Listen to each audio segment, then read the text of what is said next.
Victor Turan is a field supervisor for one of the largest palm oil companies in Indonesia. Aside from being a little muddy, it's a good job and a steady income. But Victor says it comes with a personal toll. Everything the company does goes against my conscience. But the question remains, who should work from the inside to inform everyone? Who should be pushing that these things are right, these things are acceptable, these things are not? Victor is from Laman Setang, one of 2 villages here in the west of Borneo that has recently come to the difficult decision of whether to allow the PT Cal Palm Oil Company onto their land. Please don't clear that one. Save the forest for wood. We would have nothing left to build houses with for many years if we cleared everything. His village chose to welcome the growing industry, and now Victor, like many of his neighbors, is working in it. But he's worried jobs like his will come at the expense of the forests, agriculture, and clean rivers his village lives off of. It's not just about the money. I want to see how long their promises will last. Will they sincerely keep to the regulations and be fair to our community? The father of 3 has good reason to be skeptical. The palm oil industry has a pretty bad track record here. From abusing local labor to pilfering forests, a lack of regulation in Indonesia has allowed production of the plant oil, known as liquid gold here, to boom at the expense of those living off the country's land. 10 miles away, Pak Bastrin shares Victor's concerns. But as the leader of his village, he was able to keep PT Cal off his land. In my opinion, plantations are only owned by certain groups of people, and they don't necessarily create prosperity. The village of Riam Barasap Jaya straddles the northwest corner of PT Cal's 50,000-acre plantation. But no palm oil plants can be seen here. I said for now we should be patient. We should first see our neighbor's land that has oil palm plantations and then compare it to ours with no palm. To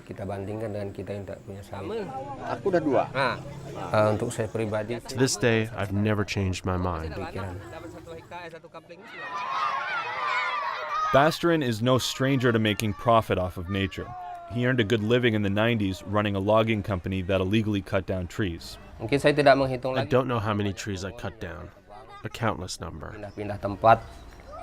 After his conscience got the best of him, Bastrin quit the business, became an environmentalist, and now uses his elected power to save the trees he once cut down. My worry is that if our forests are cleared, our children will not be able to see what protected wood looks like, or what protected animals look like. These are not only vast forest landscapes which are home to the species such as orangutans or elephants, rhinos, but they're also some of the globally most important reservoirs of carbon. While Bastrin and Victor look at the local detriments of palm oil plantations, Adam Tomasek, director of the Heart of Borneo initiative for the Worldwide Fund for Nature, sees it as a global problem.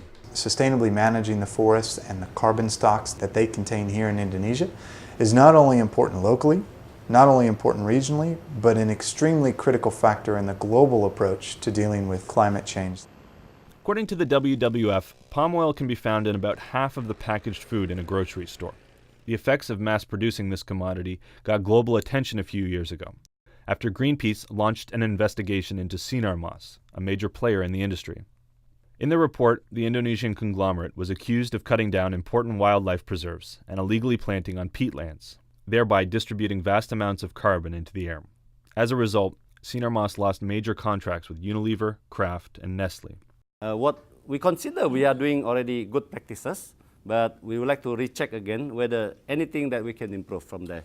CEO Frankie Wijaya says Sinar Mas is working to ensure these things don't happen again, but says change won't come overnight. It doesn't mean that because Greenpeace keep on hunting on us, then we start to do that and then suddenly it become good. I don't think that it can be done, just turn the leaf like that, yeah? But Sinar Mas's promises of reform are coinciding with record profits for its palm oil sector that recently propelled its founder Ika Cipta Wijaya to status of richest man in Indonesia. PT Cal, looking to avoid the PR missteps of Sinar Mas, says it wants to do things differently. This is the wave in the world now, to make sure that oil palm cultivation is a sustainable business. The company is applying for something called RSPO certification, which is basically a stamp of approval from the internationally recognized Roundtable on Sustainable Palm Oil, made up of environmental NGOs, government officials, and palm oil companies. As part of this process, PT Cal will conserve nearly half its land, use safer pesticides, and negotiate profit-sharing agreements with the local villages. And that means persuading village leaders like Bastren. One guy from PT Cal came to my house and offered me a motorbike. He said, "Is that your bike? Maybe we can get you a new one." PT Cal denies offering bribes to anyone, but Bastren says they are not the only ones applying the pressure. He says government officials have threatened him, and many of his own villagers would rather have the jobs.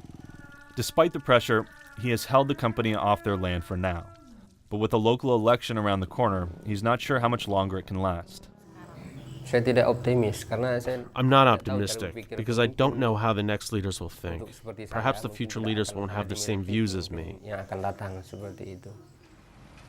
A quick drive down the road, Bastren can see how this future might look in Victor's village, where jobs are up, but so is uncertainty. And a great deal of faith has been placed in the hands of a palm oil company. We try our best to hold on to what is still there, onto what can still be saved, but that's all we can do. From West Kalimantan, Indonesia, this is Jacob Templin with Time Video and the International Reporting Project.